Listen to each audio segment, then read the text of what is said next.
পাকা আম দিয়ে তৈরি পাকা আমের প্যানকেক। আর এই প্যানকেকটি খেতে এত বেশি মজাদার যে এই প্যানকেকটি বাচ্চা থেকে বড় সকলেই অনেক বেশি পছন্দ করবে। আর এটি তৈরি করা একদমই পানির মতো সহজ। তো চলুন, রেসিপিটি থাকছে আপনাদের জন্য খুবই সহজভাবে। প্রথমে আমি প্যানকেকের ব্যাটার তৈরি করে নেব। এর জন্য এখানে নিয়েছি হাফ কাপ পরিমাণ আটা। আপনারা চাইলে এখানে ময়দাও ব্যবহার করতে পারেন। এরপর দিয়ে নিচ্ছি 2 টেবিল চামচ পরিমাণ কর্নফ্লাওয়ার। কর্নফ্লাওয়ারটা অবশ্যই দিয়ে নিতে হবে। এরপর দিয়ে নিচ্ছি মিষ্টির জন্য 1.5 টেবিল চামচ পরিমাণ চিনি। প্যানকেকটি যেহেতু আম দিয়ে তৈরি, তো আমের রস তো এখানে লাগবেই। তো আমি এখানে আমের রস নিয়ে নিয়েছি প্রায় 4 টেবিল চামচ পরিমাণ। এরপর এর মধ্যে দিয়ে নিচ্ছি বড় সাইজের একটি ডিম। ডিম যদি একটু ছোট হয় তাহলে দুটো ব্যবহার করতে পারেন।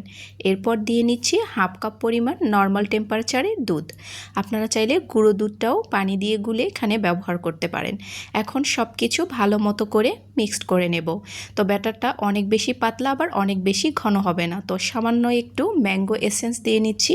আর একটু নিয়ে নিয়েছি অরেঞ্জ ফুড কালার। আপনাদের হাতের কাছে যদি ইয়েলো ফুড কালারটা থাকে সেটিও ব্যবহার করতে পারেন। যেহেতু আমার হাতের কাছে ইয়েলো কালারটা ছিল না, আমি এখানে অরেঞ্জ সামান্য একটু ব্যবহার করেছি।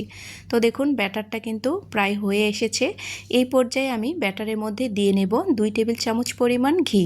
আপনারা চাইলে এখানে তেলও ব্যবহার করতে পারেন, তবে ঘি দিলে এর ফ্লেভারটা ভালো আসে। তো আমি সব কিছু ভালো মতো করে নেড়েচেড়ে মিক্স করে নেব। তো ব্যাটারটি তৈরি হয়ে গেছে। এখন আমি এটা ভেজে নেব। তো সামান্য একটু তেল ব্রাশ করে নিচ্ছি। তো একটা টিস্যু পেপারের সাহায্যে তেলটাকে হালকা হাতে একটু মুছে নিয়েছি। এরপর চুলার জালটাকে একদমই লোতে রেখে ব্যাটার দিয়ে পুরো প্যানটাকে ছড়িয়ে দিয়েছি।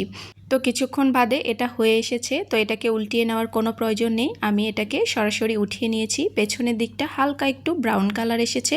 তো এই পর্যায়ে আরও একটা দিয়ে নিচ্ছি। এইভাবেই লো আছে এগুলোকে ভেজে নিতে হবে। আর এগুলো ভেজে নেওয়ার সময় চুলার জালটাকে অবশ্যই লোতে রেখে দিতে হবে। তো সবগুলো আমি ভেজে নিয়েছি এই পর্যায়ে। তো দেখে বুঝতে পারছেন সবগুলো রুটি একদমই পারফেক্টভাবে ভাজা হয়ে গেছে। এখন আমি প্যানকেকগুলো তৈরি করে নেব। তো আমি যেই পাশটা একটু ব্রাউন কালার হয়েছে সেই পাশটা পেছনের দিকে রেখেছি। এরপর এই রুটির মাঝখানে একটু একটু করে ক্রিম দিয়ে নিতে হবে। তো আমি এখানে প্রথমে 1 টেবিল চামচ ক্রিম দিয়ে নিয়েছি। তো ক্রিমটা তৈরি করা আমি দেখিয়ে দিইনি, কারণ এটা সবাই পারে। হুইপ ক্রিম হালকা একটু ব্লেন্ড করে নিলেই এই ক্রিমটা তৈরি হয়ে যাবে। তো মাঝখানে আমি দুটো আমের স্লাইস দিয়েছি। এরপর আবারও একটু ক্রিম দিয়ে নিচ্ছি। এরপর এটাকে ফোল্ড করে নেব। তো দেখে বুঝতে পারছেন আমরা যেভাবে রোল ভাজ করি সেভাবে কিন্তু এটাকে ভাজ করে নিতে হবে। তো তৈরি হয়ে গেছে মজাদার ম্যাঙ্গো পিলো বা প্যানকেক। তো এই প্যানকেকগুলো খেতে এত বেশি মজাদার যে আপনারা যদি একবার তৈরি করেন বাসার সবাই অনেক বেশি পছন্দ করবে। তো আমি আপনাদেরকে একটু কেটে দেখাচ্ছি। দেখুন ভেতরটাও কতটা সুন্দর, আমে ভরপুর। এই মজাদার প্যানকেকটি অবশ্যই আপনারা একবার হলেও বাসায় তৈরি করে দেখবেন। যদি রেসিপিটি আপনাদের কাছে ভালো লেগে থাকে রেসিপিটি শেয়ার করে দিবেন, যাতে অন্যরাও দেখে রেসিপিটি তৈরি করে নিতে পারে।